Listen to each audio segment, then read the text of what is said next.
This might be a good call for summons. Let's try a plain summon and see what we get. That's a pretty good set. Molten Gargoyle, hell yes. Get wrecked, son. Okay. Xobeh. That's kind of overpowered. So this is a plain deck of summoning. Summoned for me a Xobeh, a Polar Bear, and a Molten Gargoyle. So this is like ridiculous. We got some shield. I don't even know what... do this for 10. We got a little bit of EV back, but not much really. Shield really didn't do a whole lot for us. It's going to take more skill before... shield 2... Yeah, I don't have any special... So I need like, you know... I don't have to get 15. I'm probably not going to use many spells for this character because Nemelex is going to be carrying us, but I might use something like BVC or whatnot.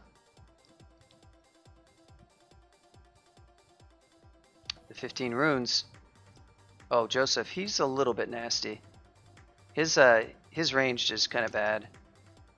Let's see what we can get. Oh yeah. I don't want to let this guy hit me with slings. They are quite nasty. Okay, that should take care of him. Petrifying. Okay. What happened there? What the heck, dude? This Windrake. Oh my god. That's great. All right. Okay, finally he died. That was interesting. I don't really need these sling bullets anymore. Yep, it's not Cerebot, Salmon, it's Lam Lobot. It's a different Panlord. One Substyley. It's gonna happen soon.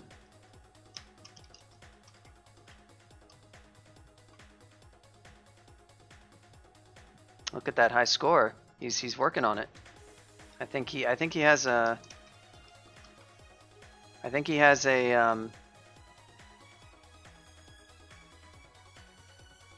feels bad, man.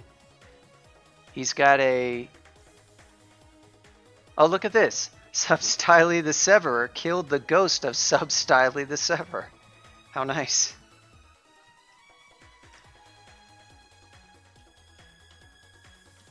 Killing your own ghost. Oh, there's still that Minotaur ghost in the wand. Maybe I'll wait like another floor and go back to it. No real need. There's a couple, yeah. That'll happen. What also happens too is if you play a lot of games, especially if you do any like challenge runs, or if you're, it doesn't matter how it happens, but if you play a ton of games, this is that's a command to see who all your... Oh yeah, Nicola is definitely... Nicola is the one-shotting unique. It's also a he, by the way. It's based on Nikola Tesla, the scientist. Yeah, so you notice how everybody's name... They're their own, like... They're always the top... They're always the top kill. Because you sort of play a bunch of games in a row, and you'll find that you're the one...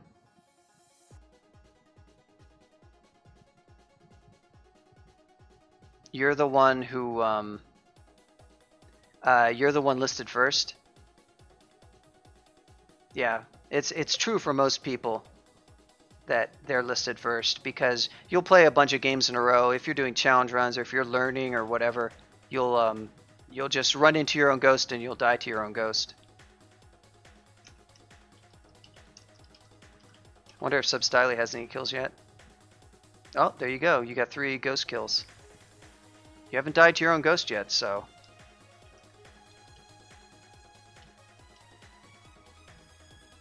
Bullfrog zombie. Where's Bias face? Might be life. Mybees are probably pretty notorious for dying to their own ghosts, because Mybe ghosts are no fun at all. So we're running out of our decks here, as you can see. This ghost I can probably just... wonder if I can soften him up at all. Not really. Oh yeah. That worked pretty well. Yeah, I'm still going to take decks, honestly. Eventually we're going to have really good decks. The other thing I would take would be like strength, just for more damage. Probably can take on an iguana now.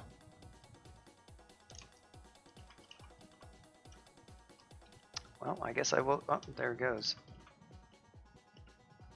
Yep, no problem. Turns out having 22 SH on D8 is pretty good. Yeah, you can spam ghosts like that. The way ghosts changed in Trunk. We had problems. We had all sorts of problem with ghosts. One of the reasons why we changed it was people were tired of like just fighting ghosts, you know, based on, especially ones based on really nasty. Oh, there's another nice ornate destruction. Nasty ghosts that players would leave, you know, Mybees, stuff like that. And you have to fight these pretty often. And when they're wandering out in the open, even though they couldn't follow you upstairs, they were just kind of a chore to fight. And we are also having some issues with people like griefing to leave like as worst of a ghost, as bad of a ghost as possible, like with chaos melee and stuff like that. So in one of the big changes in 0.22 is ghosts are now in those special vaults. You never see them just randomly wandering now.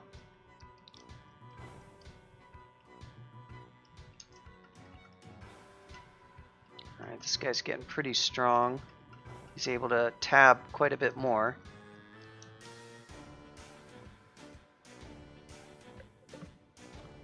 Hello, ID 93. But yeah, you could, so now every floor has basically, from D3 on in most branches, has a 10% chance to place a ghost vault. And so it just rolls a 1 out of 10, and if it hits that roll, it placed a ghost vault with a ghost in it. There's a couple of ghost vaults that have multiple ghosts in them. There's one cemetery type vault that I made that can place up to 5, so you can see a single ghost vault with like 5 ghosts in it. It's pretty funny. Chance for it to, you know, it's like the chance decrease for adding each additional ghost. Well, that's not the right, nice. Kind of overkill. I could probably just tab that thing.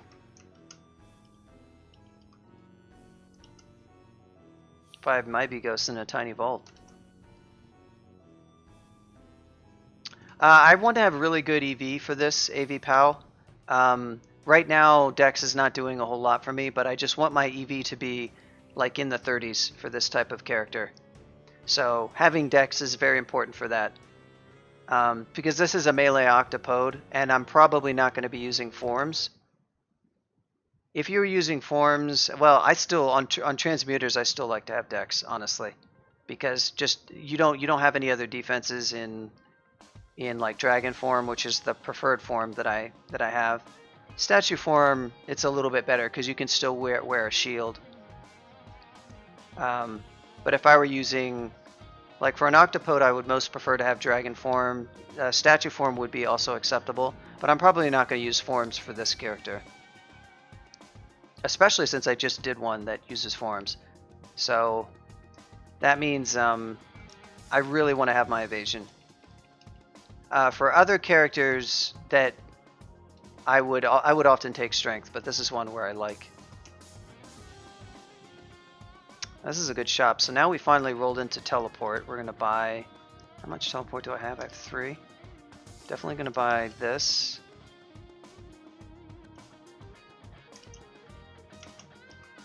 And ID some more potions.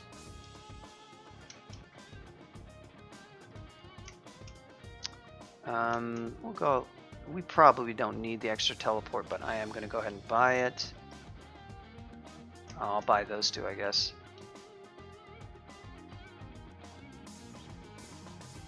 Nice. Loot closets. Confuse, Petrify. Confuse would be a pretty strong spell if I wanted to get a little bit of hexes, but I probably don't need to mess with it, because again, I'm starting to get a lot of decks here. Run's going good. We're D8, so at this point it's really my game to lose. Oh, I know what this is. Mr. Ogre. Come on, Ogre. Don't usually like shouting. This is a very controlled situation where I can shout. Oh, this Ogre is not coming out. I happen to know what that vault is. There he goes. He's, I think he's patrolling in this vault, so he's not going to come out. What do we got deck-wise? I can probably melee him, to be honest. Yep. With that much SH, like, you know, I could have rolled a summoning if I needed to.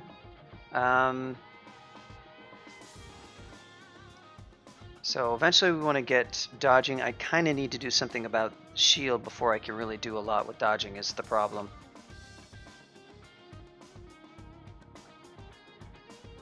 I'm going to try another 4 levels of... I need to mostly lower that penalty so that I can effectively raise it. But we do have very good defenses right now, so it's okay.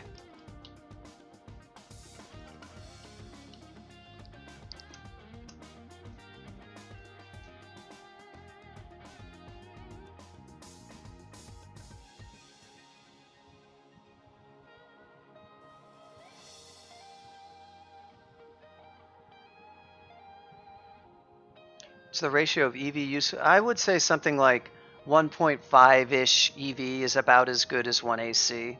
Something like that, maybe.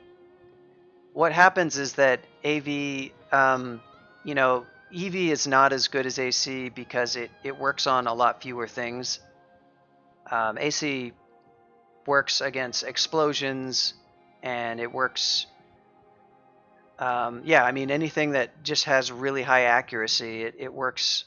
or a perfect accuracy, it's always going to reduce damage.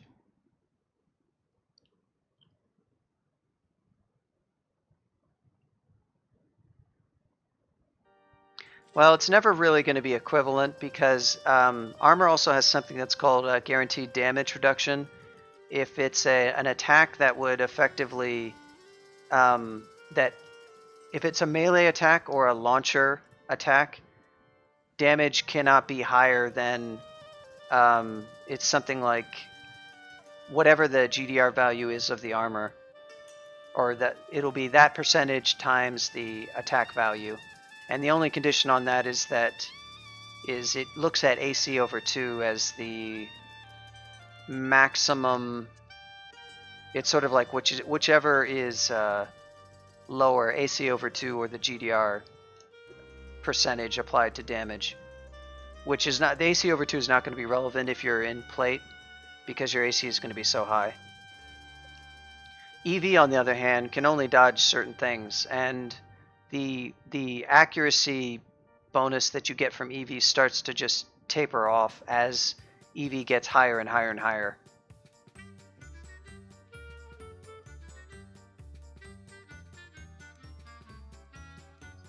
There's a fundamental limit to increasing EV.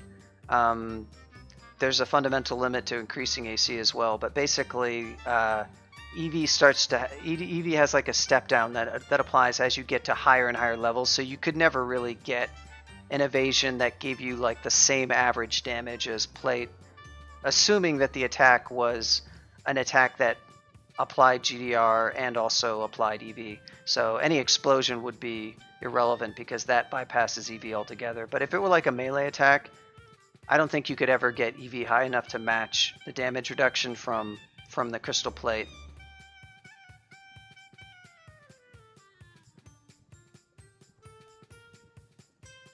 Just get 1000 EV. That's all you gotta. That's all. Just go back to a version of Crawl that had the bug where you could get like rings enchanted to plus 200, and find an evasion ring of plus 200, and be an Octopode and wear 5 of those.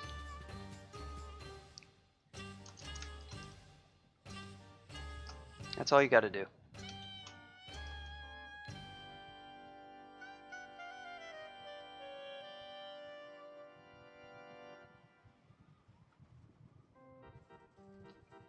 And welcome, Ameloy. Ameloy, I always say that. Alan is another crawl dev, by the way.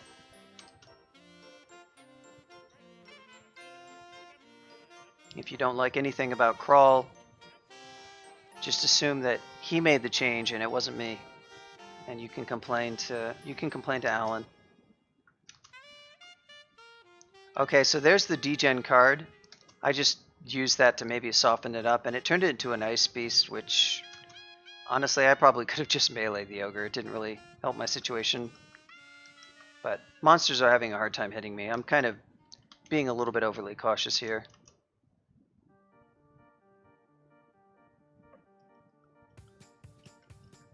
Well, I'm not sure why I did that, because... Aha, Orc Warrior.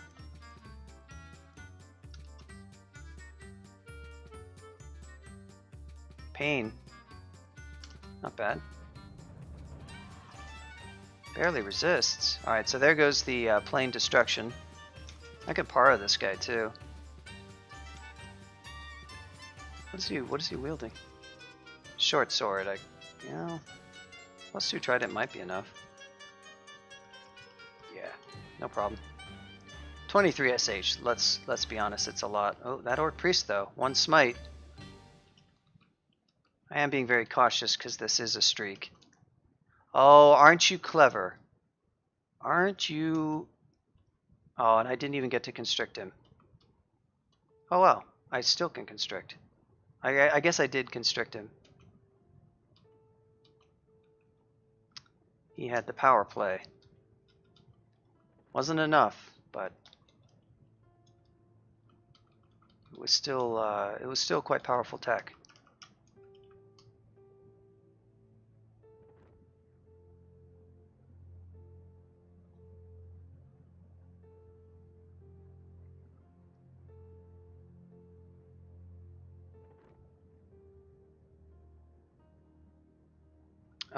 You may be correct about that. Let's see. You squeeze something. Yeah, that's probably... I'm confusing what the messages are. It's been a while since I played an Octopode. I guess that is just the... Which is just the Ox. Which is a confusing aspect. Right, I didn't grab it. That's why I said right on, or at the start of the fight, I was like, oh crap, I didn't start to constrict him, so I wasn't going to get the extra damage. But it turned out that I hadn't, and it was just... Okay, now this guy's a lot worse. Glaive is no fun. Whoa. Okay, so there was wild magic. Air miscast, and it airstriked him and instantly killed him. So that's not too bad. Boy, that guy. Ringmail was pretty good. Oh, I wasn't able to constrict because I was at... I should have moved in adjacent. Glowing hat. Oh, why did I do that? Equipping armor near unexplored areas, which I'm still doing, but it's even worse if it's an area where you've just been fighting. What was that hat? It was another... Oh no, I didn't... Wait, I have remove curse? Yes, I do. +1 hat. Not good enough.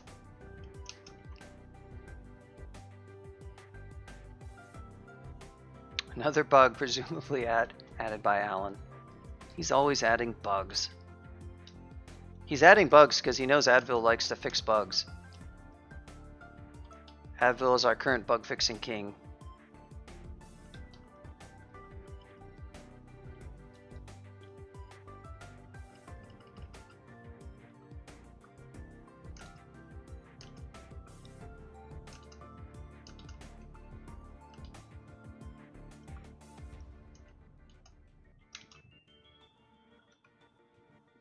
Look at all this. Identify. Reflection's sort of relevant because I do happen to have really good SH. So you can see my EV increased by like 1 point or whatever. I don't really need more like EV plus SH at this point because my SH is so very good. So it's kind of a little bit silly to be prioritizing this over just training fighting, to be perfectly honest. So I think after having reconsidered that, I'll go for, let's say, 8, and then we'll go for polearms.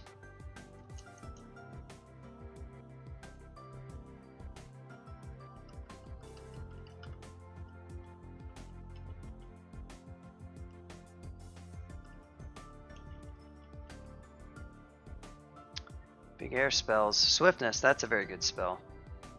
I'm not going to be casting that for a while, but I will absolutely train and get that spell usable.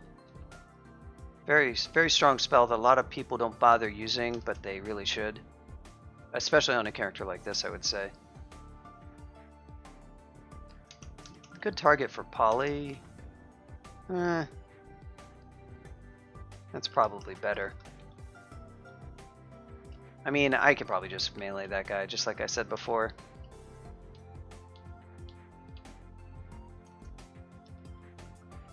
Yeah, like... no need to overthink it. Oh, second ring. Third ring. No, second ring. I can count. Ring of Fire. Okay. We're not going to carry that. We're not going to wear that because I don't like to be RC minus, but I will. Now we have an RF swap. That's great.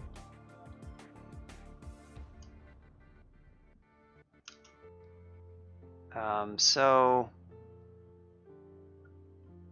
these guys are going to be a little bit nasty. I can try an Ornate Summoning because they're going to be a pack. They will be utterly annihilated by centaurs here. These guys also can carry some good weapons. Sadly, there's a glaive. Really don't want to ditch my shield, so nothing in particular that I want to pick up. Any reason why you can't sell items to vendor? That is very anti-crawl. This is a sort of a game that values like just the crawl's sort of design ethos, at least relatively, well, for quite some time, not even only relatively recently, but for quite a while, is that it doesn't have grindy things like allowing you to go pick up all these different items so you can traipse over and hover them up and then go sell them.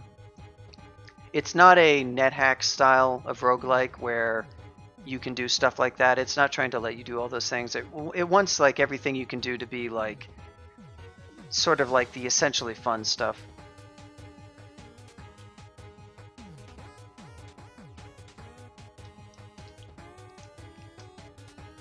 There's obviously roguelikes that do allow that kind of thing and are very popular, but this is not one of those.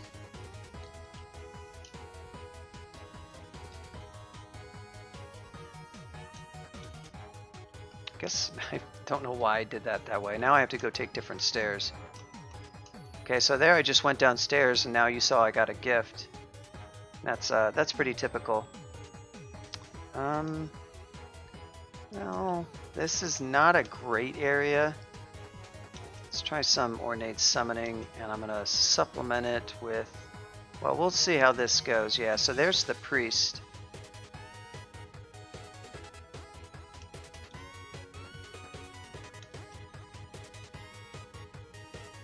Take some more summoning. Priest is the big concern because he can damage me where I can't do much about it. Okay, good. So he's down. Yeah, I mean, this is kind of overkill stuff, but I figured there would be more things. Wow. Dude, what's up with this? Oh wow, wolves. Okay, here you gotta be, yes, you gotta be careful here. This wolf is, there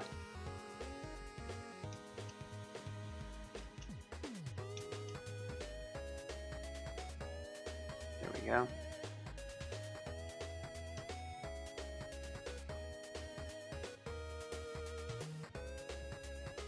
Went through a bunch of cards there, but that's okay. Oh, come on, CDO.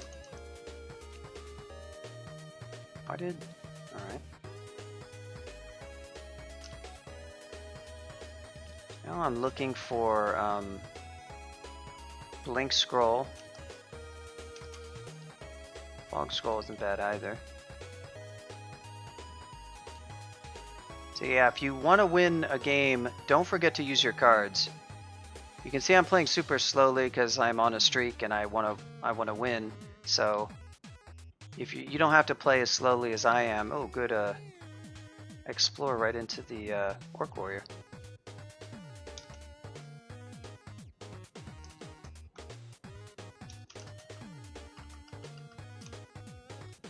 Feel stronger.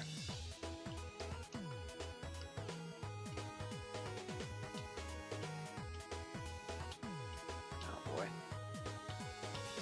Wow, this guy is I'm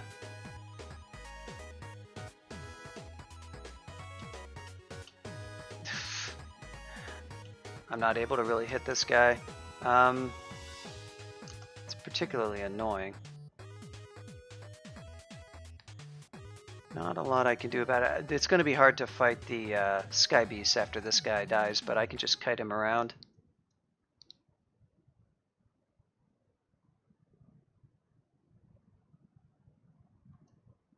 So it's sort of just a game of which consumable do I want to use.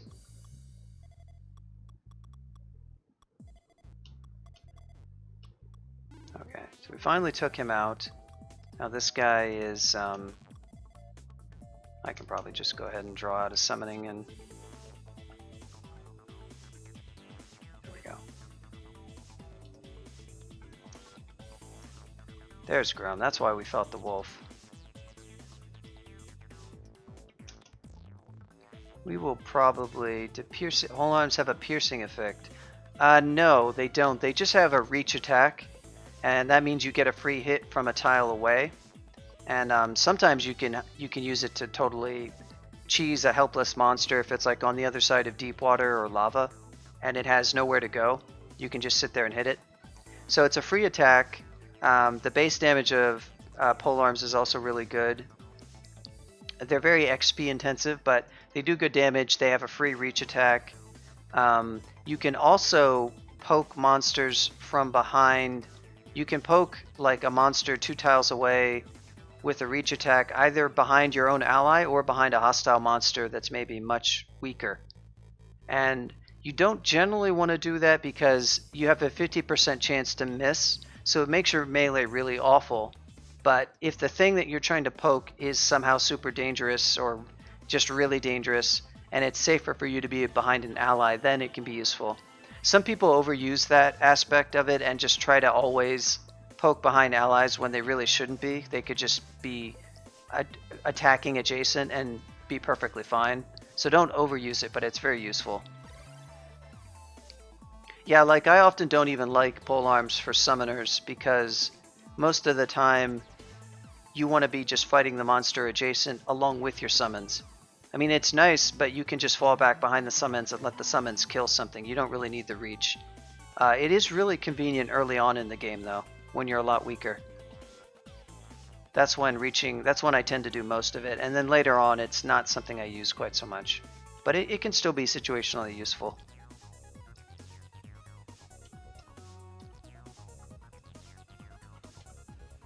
Howler Monkey Skeleton.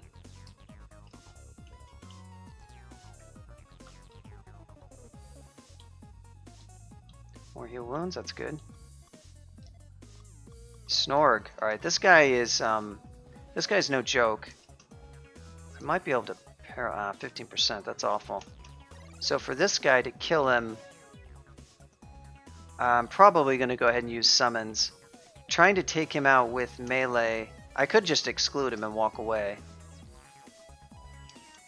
How are my decks looking? Let's try spamming this. Stuff is possibly not going to be able to do the job. I don't want to get caught out